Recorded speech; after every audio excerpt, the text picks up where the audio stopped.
그것을 우리 믿음의 선배들과 수많은 그 합회했던 성도들이 정말 걸르고 또 준비하고 또 기도하고 하면서 하나님께서 주셨던 예수 그리스도의 십자가 복음에 딱 중심이 잡혀서 어떤 내용으로 우리가 신앙의 내용을 일목요연하게 배우는 것이 맞는가 하고 쭉 정리를 했어요.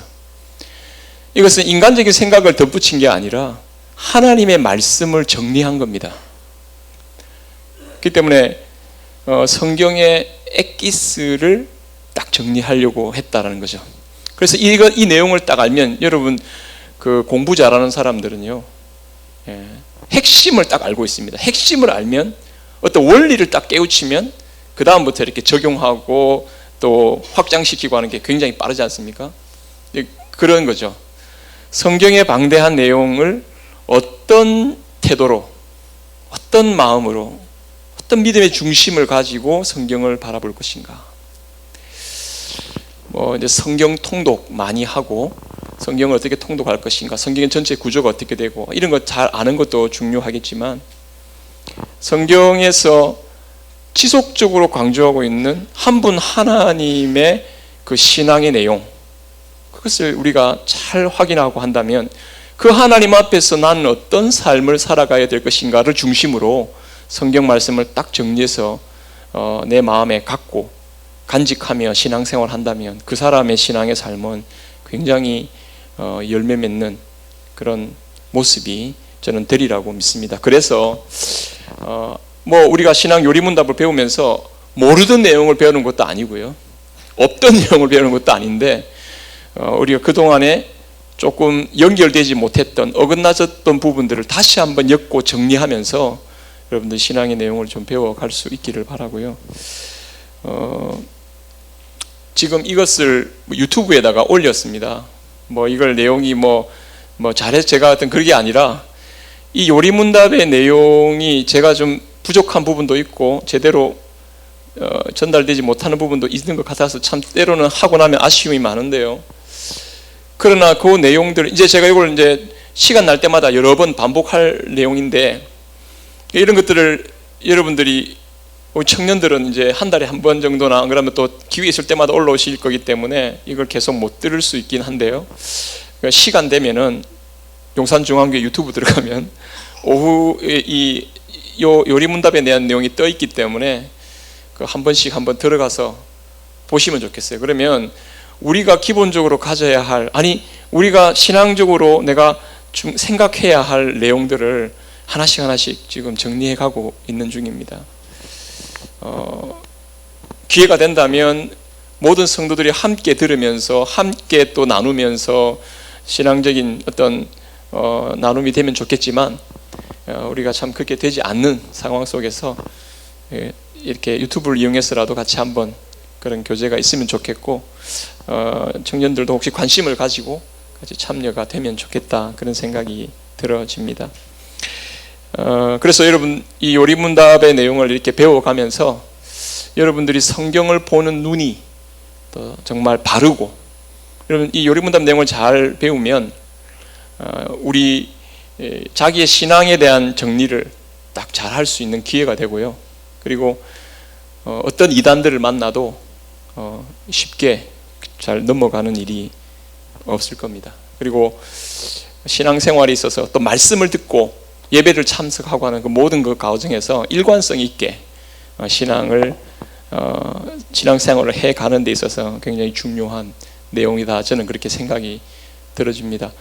그래서 우리 모두가 함께 이런 신앙의 공통적인 내용을 함께 배워가면서 한 믿음으로 함께 우리가 자라가자 하는 그런 의미를 갖고 있으니까 여러분 주일 오후까지도 이렇게 같이 참석하고 함께 말씀을 배우는 그런 시간들이 계속되면 좋겠다, 그렇게 생각이 들어집니다. 요리문답에서 우리 신앙의 선배들이 제일 중요하게 생각했던 첫 번째 키워드, 성경을, 하나님 말씀을 통해서 믿음을 이야기할 때 가장 중요한 첫 번째 키워드를, 여러 가지로 될 수 있겠지만 이 하이델베르 요리문답 첫 번째 키워드를 우리는 제가 몇 번 강조했죠. 위로라고 했습니다. 그죠? 이 위로는 그냥 단순한 위로가 아니라 삼위 하나님의 위로입니다. 삼위 하나님의 위로입니다. 하나님의 위로입니다.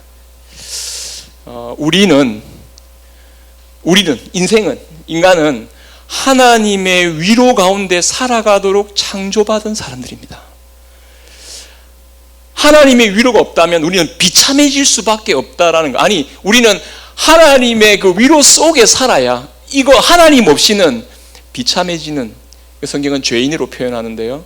왜 하나님 없는 게 비참한 삶이냐. 우리가 계속 그 앞에 부분을 말씀을 보면서 하나님 형상으로 사람이 지어졌기 때문에, 사람이 처음 태어날 때부터 그냥 죄인으로 그렇게 태어난 게 아니라 하나님 형상으로 지음받아서 하나님 없이는 우리 인생이 정말 보람과 가치와 인생의 기쁨과 감사를 누릴 수 없는 존재라는 것을 성경은 분명히 말씀하고 있는데, 하나님을 잃어버린 게 비참이죠. 그럼 왜 잃어버렸냐? 뭐가 문제? 왜 하나님을 잃어버린 거냐? 그럼 나 잘못 아니잖아. 내가 태어날 때부터 하나님 안 것도 아니고, 난 태어날 때부터 하나님 몰랐어 라고 이야기하면서 하나님을 아는 것은 굉장히 낯선 일이 되어버린 우리. 과연 이게 어디서부터 온 거냐? 뭐가 잘못된 거냐? 그랬을 때 그건 성경에서 아담과 하와의 죄로 말하죠. 원죄가 있습니다. 근데 그 원죄에 대한 내용, 사실 우리가 알 수 없습니다. 우리가 왜 하나님 없이 살면 안 되는 사람들인데 하나님 없이 살게 된 비참한 삶을 살게 되느냐 하는 문제에 대한 답은 몰라요. 제가 답을 해줄 수가 없습니다. 그런데 성경은 이 근원적인 문제에 대해서 아담과 하와의 죄 때문이라고 말합니다. 그러면 우리 죄 때문에 우리 문제가 있는데, 근데 왜 하나님 우리한테 벌 주려고 그래? 왜 하나님 우리한테 심판하라고 그래? 라고 말하고 불만 가지고 있는 사람에게 아담과 하와의 죄 때문이라고 다 몰아붙일 수 없는 이유는 그 아담과 하와의 죄가 우리 가운데 지금 진행되고 있는 거죠. 성경에서 아담과 하와의 죄가 우리의 원죄라고 이야기를 하는 이유는 한 분 예수 그리스도, 다시 말하면 이 비참한 인생에서 하나님을 찾는 길을 알려주기 위한 전제 조건으로 아담을, 하와를 등장시키고 있습니다. 우리가 죄의 문제를 이해할 수가 없습니다. 여러분, 죄가 얼마나 무서운가, 얼마나 죄의 결과가 우리를 엉망으로 몰아가는가, 한번 휘말려 보지 않는 사람은 이거 잘 모를 수 있겠죠. 아니, 지금 휘말려 있으면서도 깨닫지 못하는 자들도 있겠고요. 하지만 이 죄의 문제는 확실히 하나님과 함께 누려야 할 위로와 사랑, 하나님과의 관계에서 오는 것을 누려야 할 것을 끊어버리게 만들고, 하나님 형상으로서의 모든 것을 잃어버리게 만드는, 삶의 방향이 완전히 바뀌어버리는, 하나님이 은혜와 선물로 주신 것들을 다 엉뚱한 데 소진해버리게 만드는 그런 모습이 되는 것이죠. 아무튼 그런 죄의 문제가 우리를 하나님의 위로 가운데 살아가야 할 이유로 분명히 하나님 말씀이 우리에게 증거해주고 있습니다. 저는 이제 여기서 오늘 할 내용은 이겁니다. 다 같이 한번 오후 시간에 이제 나른해지 가시고 잠도 오고 힘드니까 한번 따라 해보도록 하겠습니다. 우리에게는 중보자가 필요합니다. 죄를 이기고 없애고 우리에게 구원을 가져다 주는 중보자가 필요하다라는 것이 오늘 우리가 배우고자 하는, 우리가 생각해 보고자 하는 요리문답의 핵심 내용입니다. 여러분,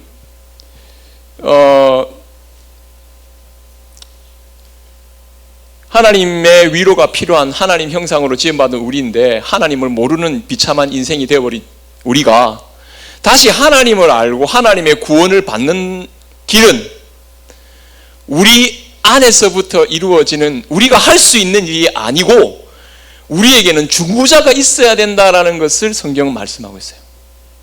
이걸 믿는 게 믿음이죠. 하나님이 중보자를 통해서 우리와 함께 하시고 우리에게 다시금 회복시켜 주신다는 것을 받아들이는 게 믿음입니다. 예수 그리스도를 믿는 게 믿음입니다. 예수 그리스도를 영접하고 받아들이는 게 믿음이죠. 그러니까 중보자를 받아들이는 게 믿음입니다.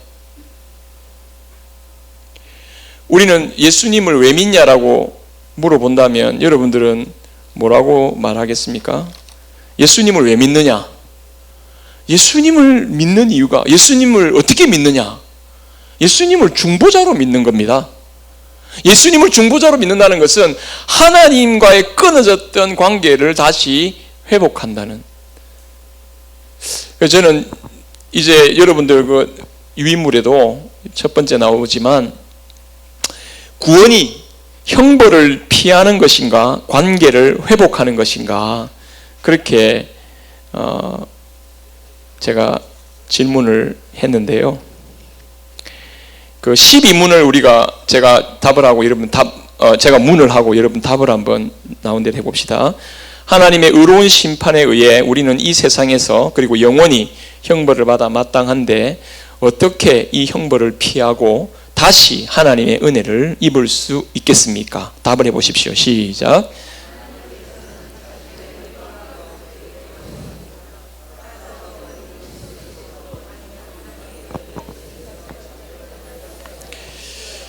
일단 답을 보기 전에 문제만 조금만 보도록 하겠습니다. 우리가 분명히 하나님 앞에서 이 인생으로서 모든 삶의 비참과 고통을 극복하고 어떤 의미 있고 온전하고 영생은 삶이라고 하죠. 율법교사가 말하던 그 영생의 삶을 누리는, 이건 성경은 위로라고 이야기할 수 있는 이 구원의 길을 뭐라고 표현하냐면 형벌받아 마땅한데 어떻게 형벌을 피하는 것, 요것만 이야기하는 게 아니라 잘 보십시오. 어떻게 이 형벌을 피하고 다시 하나님의 은혜를 입을 수 있겠습니까? 라고 질문하고 있습니다. 이 질문이 의도를 잘 파악해야 됩니다. 여러분, 우리가 구원받는다는 거, 다시 한번 말씀을 드린다면 하나님의 구원을 받는다는 것은 단순히 하나님으로부터 심판받고 형벌받는 것을 면제받는다, 형벌받는 것을 면제받는다는 것이 아니고, 그것만이 아니고 이 면제를 넘어서서 한번 따라해 보겠습니다. 하나님과 관계 회복. 그렇습니다.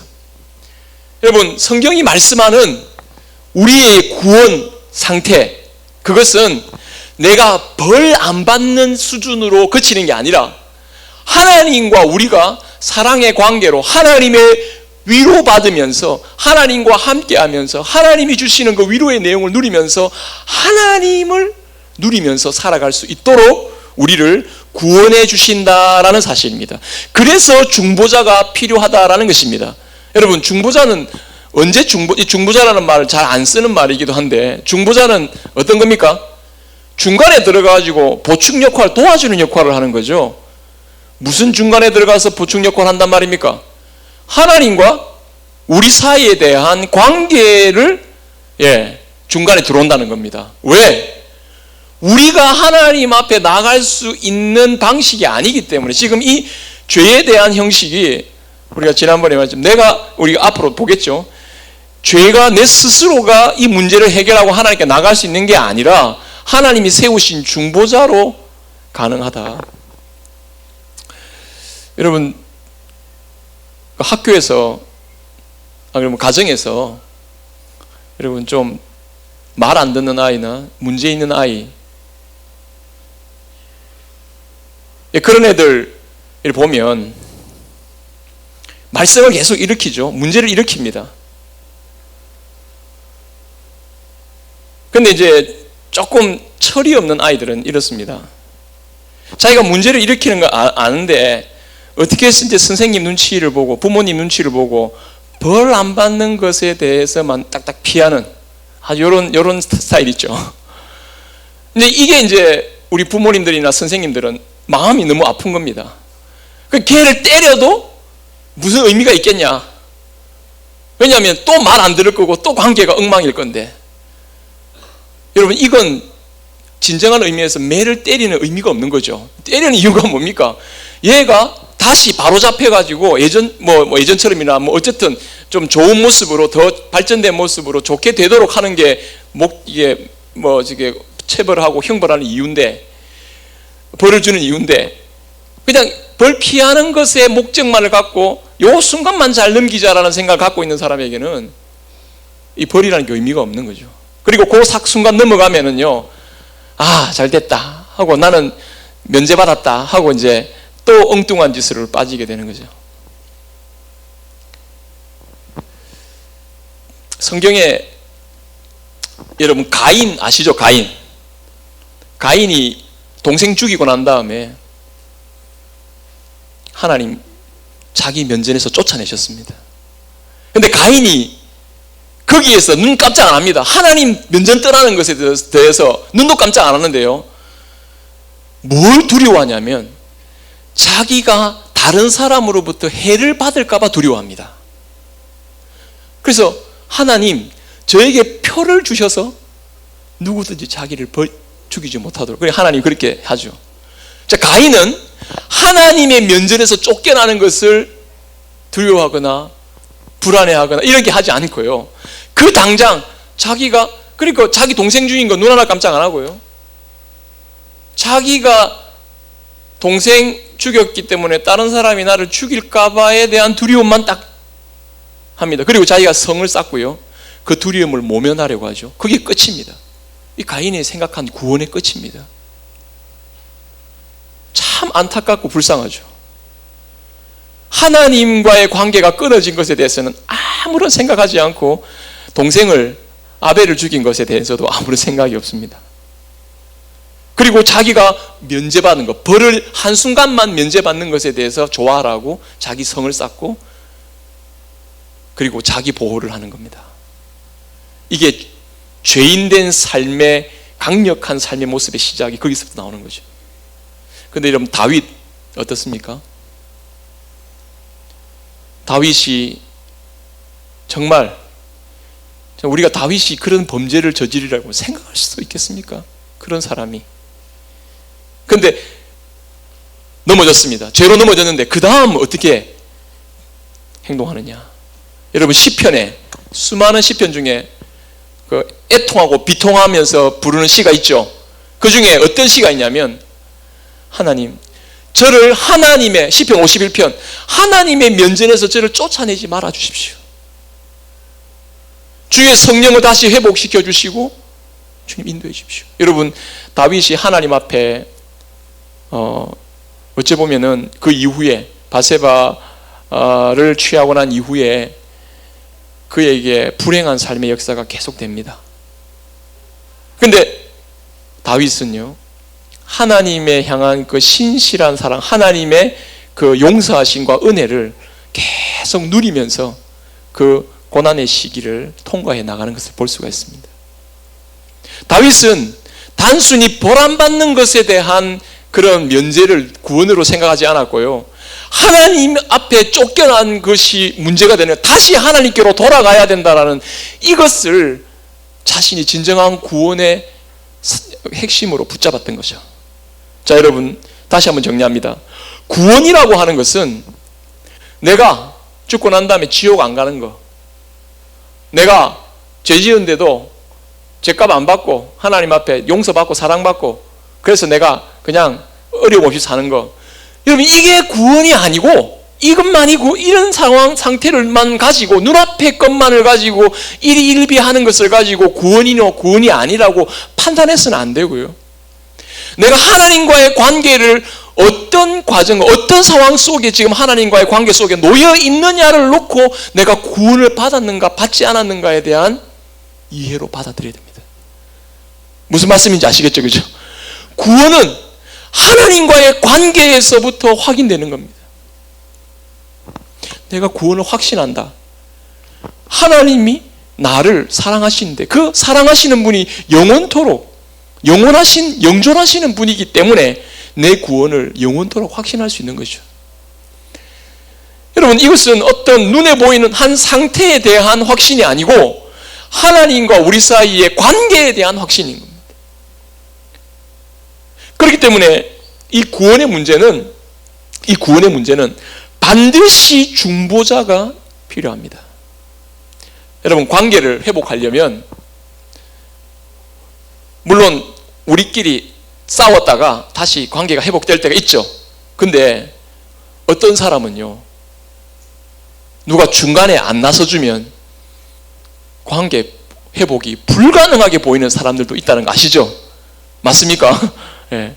어떤 사람은 내가 접근할 수도 없을 것 같은 그런 사람인데요, 어떤 사람을 중간에 이 중재자로 두느냐에 따라 가지고 완전히 그 관계의 삶이 완전히 달라집니다. 이게 예가 될 수 있을지는 잘 모르겠는데, 저는 사실 조금 학생 때 신앙생활하고 SFC 하면서 이 대형 교회에 대해서 좀 알레르기 반응이 있었습니다. 이제 큰 교회는 신앙생활 이렇게 수동적으로 하고 뭐 그렇게 하고, 그 별로 큰 교회에 대해서 너무 이렇게 욕심이나 교만 쪽으로 빠지기 때문에 안 되겠다, 이런 생각을 많이 하고 있었는데, 제가 그때 당시 우리 교수님 고단 중에서는 제일 큰 교회로 가게 된 경우가 있거든요. 그래서 저는 정말 거기에 갈 거라고는 생각도 못 했는데, 중간에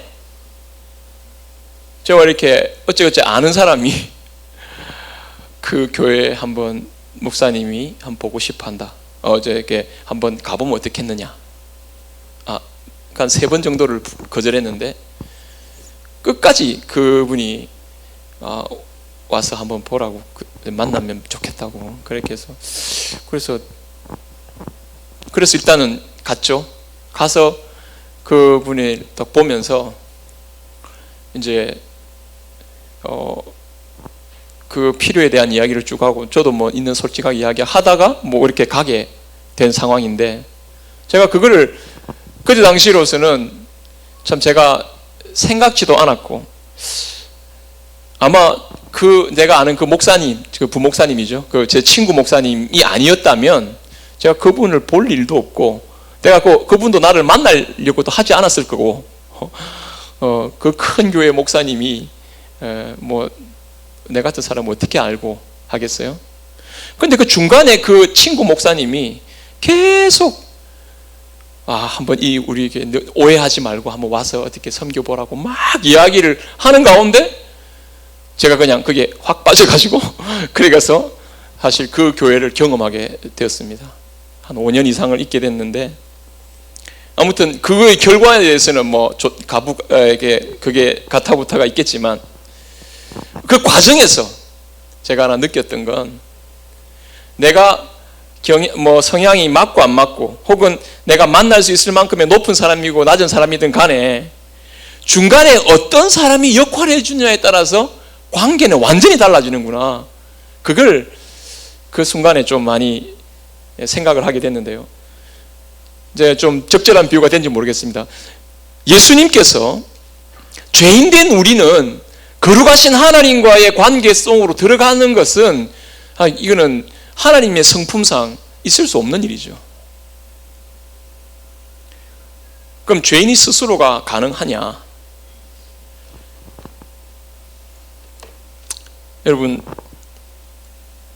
13문에 우리가 같이 한번 볼까요? 13문, 제가 문제를 하고 답을 한번 해보겠습니다. 우리가 스스로 하나님의 의를 만족시킬 수 있습니까? 그렇지 않습니다.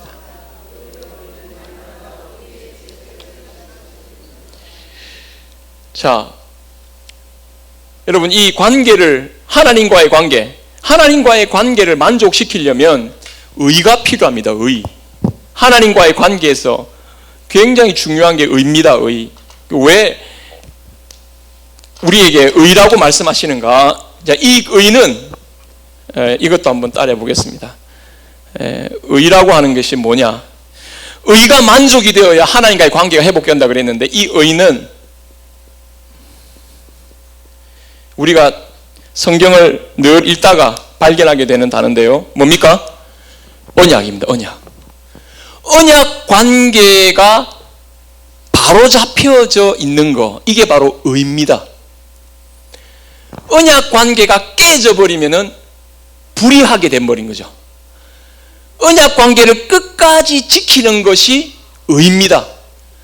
하나님의 의라고 하는 건 뭐냐면요, 정의롭다 이렇게 생각하지 마시고, 의는 하나님과의 언약 관계를 끝까지 지켜나가는 것이 의라고 말할 수 있습니다. 하나님과의 언약의 관계가 깨지지 않고, 깨지더라도 그 언약의 결과 이후에, 심판 이후에 그 관계를 다시 회복해서 끝까지 지켜지는 게 이게 의입니다. 그래서 성경에서 성경 읽을 때 사람이 의롭게 된다라는 이 단어, 내가 의를 얻는다라는 이 단어를 생각할 때는 항상 하나님께서 우리를 언약을 맺으셔서 우리를 언약 관계 속에 있게 하신다라는 것을 마음에 염두에 두고 성경을 읽으시면 됩니다.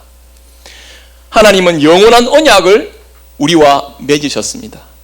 사람을 창조할 때부터, 하나님 형상대로 우리를 창조할 때부터 영원한 언약 속에 우리를 두셔서 우리가 이 언약을 벗어나지 않고, 이 언약이 깨지지 않고, 이 언약이 깨지면 삶은 비참한 가운데 떨어지거든요. 그러니까 이 언약의 관계를 하나님께서 지켜가시는 거죠. 그럼 사람이 이 언약의 관계를 끝까지 사람 죄인이 붙을 수 있느냐? 한번 깼다가 다시 사람이 오늘은 하나님하고 언약을 잘 지켜주다가 오늘은 보니까 오늘 별로 기분이 안 좋고 하나님하고 별로 좀 같이 있고 싶지도 않고 그래가지고 하나님 언약 딱 깨고 딴 데 좀 갔다가 그 다음 날은 하나님 생각, 다시 하나님께로 와가지고 하나님 다시 한번 잘해봅시다. 우리가 이렇게 할 수 있느냐 하는 겁니다. 우리는 스스로가 이 언약을 깼다 붙였다 할 수 있는 주체가 될 수가 없는 겁니다. 여러분, 이것이 우리에게 주어진 이 죄의 굴레, 이것이 우리를 이 죄가 우리를 붙잡고 있는 힘, 이렇게 설명하면 어떨까 모르겠습니다. 사람이 죄인의 상태로 빠진다는 것, 하나님과의 언약을 깨뜨렸다는 이 고의성, 이 죄의 힘이라는 것이, 죄의 힘에 붙잡힌다는 것이 얼마나 무서운가 하는 것을 모르는 사람은, 죄의 깊이를 모르는 사람은 내가 열심히 해서 하나님하고 다시 이어붙이면 되고 내가 하나님 찾으면 되는 거 아니야? 이게 그야말로 바리새인식 자력구원이죠. 내가 율법 지켜서 하나님 앞에 의에 이르겠다라는 겁니다. 하나님하고 언약 관계를 다시 한번 잘 해보겠다는 겁니다. 이게 가능하냐는 겁니다. 성경은 우리의 의는 다 더러운 옷과 같다 말하면서 우리가 의를 맺으려고 하는 의의 그 관계성에 대한 것을 성경은 결코 그것이 하나님이 원하시고 요구하시고 우리를 끝까지 붙드시는 언약의 관계가 아니라는 것을 말합니다. 사람이 언약의 관계를 떠나면 스스로가 다시 돌아올 수 없는 이런 상황. 근데 사람은 끝까지 자기가 할 수 있다고 생각하는 이 경향은 사람이 죽을 때까지 계속 이 경향을 지니고 삽니다. 여러분, 우리가 구원받았다고 해가지고 여러분 그냥 구원받았다고 해가지고 하나님 은혜로 산다 말은 하지만 실제로 우리의 마음에 이 죄된 욕망은 아직까지 살아있어서요, 끊임없이 자기가 뭔가를 해야 하나님 앞에 뭔가가 될 수 있을 것처럼 생각을 하는 이 마음은 사실 떨쳐버리기 힘든 거죠.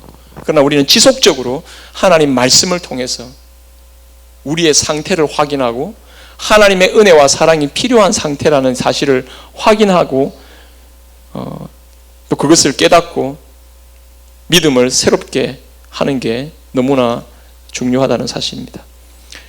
여러분, 지금 우리 사회도, 지금 우리가 맞이하는 삶의 모습도, 지금까지 살아온 삶의 모습, 여러분, 우리 안에서 만들어낸 것으로 뭔가 다 이루려고 하는 것이 가능한가? 이거 돌아봐야 됩니다. 여기에서 답을 제대로 못 찾으면 우리는 하나님이 보내신 중보자에 대해서 인정하지 못하죠. 중보자 필요 없다. 내가 가면 되니까. 내가 해결하면 되니까. 내가 유토피아를 만들면 되니까. 내가 가서 하면 해결하면 되니까 라는 생각을 갖고 있는 사람에게는 중보자가 필요 없습니다. 그러면 그건 예수 그리스도를 믿는다는 표현이 그거는 의미가 없는 거죠. 내게 있는 불행을 내가 해결할 수 있다고 우리가 자신할 수 있는가? 성경은 그것에 대해서 너희가 열심히 해서 너희 스스로를 구원하라 하고 성경은 말씀하지 않고 너희에게는 중보자가 필요하다라고 우리에게 말씀한다는 것을 여러분 꼭 기억할 수 있기를 바랍니다. 그러면 왜 주님은 우리 힘으로 할 수 있는 그런 구원의 단계가 아니라 중보자로 보내서 관계를 회복하시는 길을 택하시는가? 이것에 대해서 답을 14문에 이렇게 합니다. 13문 같이 한번 제가 읽어보고 답을 해보십시오. 어떠한 피조물이라도 단지 피조물로서 우리를 대신하여 하나님의 의를 만족시킬 자가 있습니까?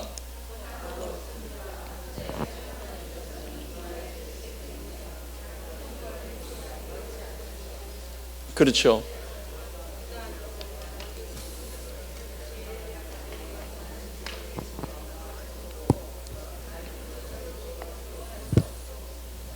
네. 그 중보자가 여기에 있습니다. 중보자가 중간에 계십니다. 하나님이 계시죠. 예. 하나님과 보통 우리가 이런 사계 하죠. 인간. 하나님과 사람 사이에 중보자가 필요하다. 다른 중보자, 사람 아니고 내 대신 다른 무엇, 어떤 존재.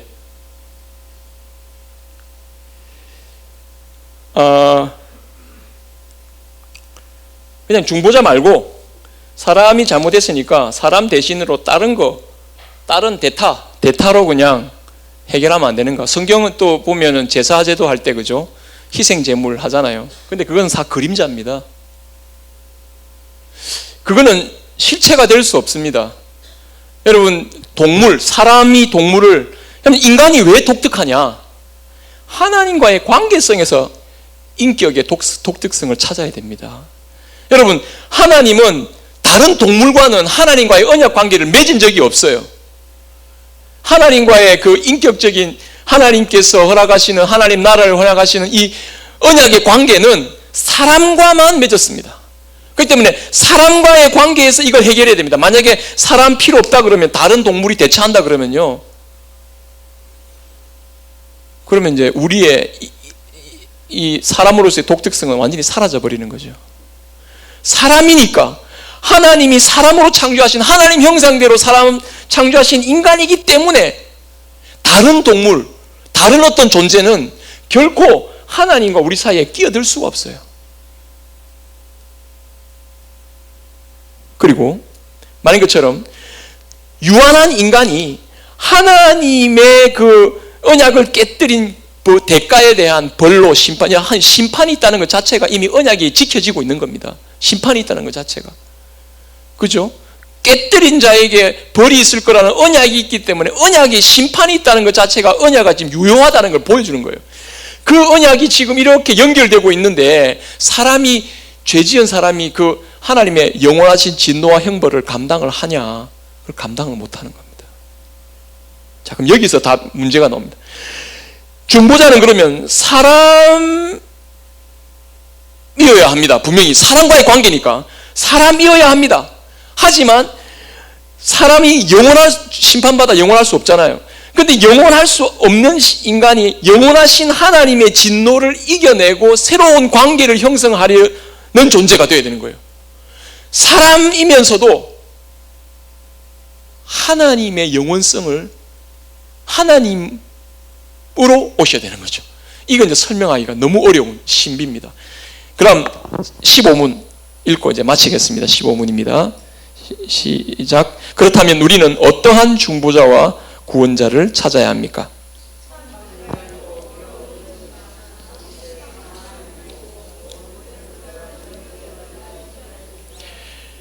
자, 중보자는 어떤 존재가 되어야 된다고 했습니까? 참 인간과 그 다음에요? 참 하나님. 다시 말해서 참 하나님과 동시에 참 하나님과 동시에 참 인간이 되어야 중보자가 가능하다는 겁니다. 우리를 하나님과 하나님의 위로 속에 다시 들어오게 할 수 있는 중보자는 유일한데, 그 유일한 중보자는 사람인과 동시에 하나님이시다. 이게 예수 그리스도께서 이 땅에 오신 이유다. 성경은 이걸 우리에게 말씀하고 있습니다.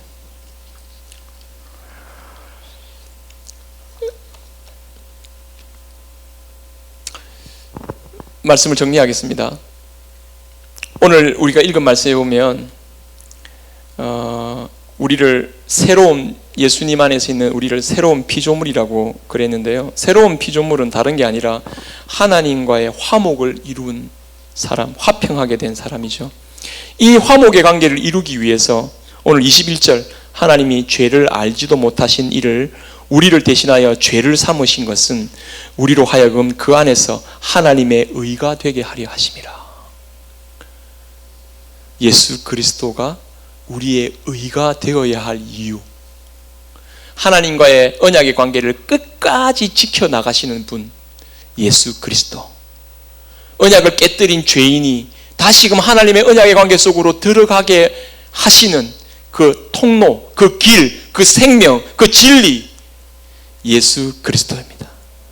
사람이 아무리 좋은 길, 겉으로 좋은 길로 포장해서, 자기 의로 포장해서 하나님께 이르는 길을 찾으려 하지만 결코 사람이 만들어낸 매끈한 포장된 그 도로, 거기에 하나님께 이르는 길이 없어요. 자기의 죄를 고백하고 하나님이 보내신 중보자 그리스도를 고백하면서 하나님의 의를 받아 나아가는, 하나님의 의의 길로 나아가는 자가 하나님 앞에서 의인이라 부름받고 그가 참된 구원의 길로 나아가게 되는 것입니다. 그러므로 우리는 이 구원의 길에 서 있습니다. 저와 여러분, 예수 그리스도께서 우리의 중보자가 되어주심으로 말미암아 영원한 하나님과의 사귐, 은혜 속으로 들어오게 된 것입니다. 이 의를, 이 주님 주신 의, 하나님과 언약 관계를 더욱 굳게 붙잡고 믿음으로 사는 저와 여러분 되기를 바랍니다.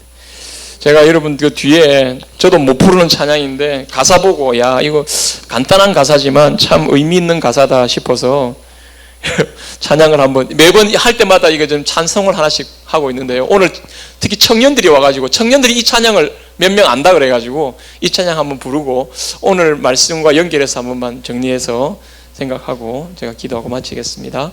예. 이것이 영원한